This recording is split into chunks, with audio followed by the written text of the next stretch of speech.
Let me ask you a question. Do you have the custom of making a daily examination of conscience? What use is it making a daily examination of conscience? Let us meditate together in the beginning of this Lenten period on the importance of daily examination of conscience. Dear brothers and sisters, Salve Maria. Today, Monday, the first Monday in the Lenten period, we have the Gospel of St. Matthew, chapter 25, 31 to 46. And of course, he gives us a scene of the Last Judgment, of the final times.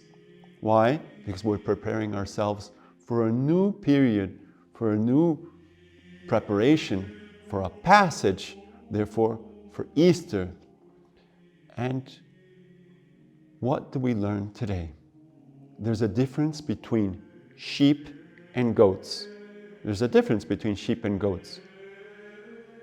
One time, Professor Plinio Correia de Oliveira, he had to give a talk in a prison.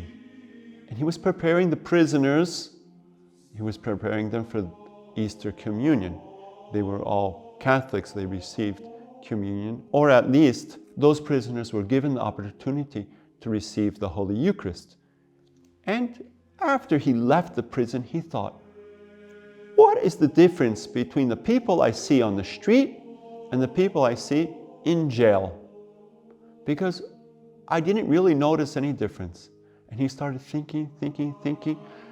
And you know what happened? A light came to him. He said, the people, ordinary people in the street, still make examinations of conscience. And the people in jail ended up committing horrendous crimes because they stopped making examinations of conscience. So today we have a magnificent teaching. Our Lord, he says, everything that you have done to the littlest of my brothers, you've done to me.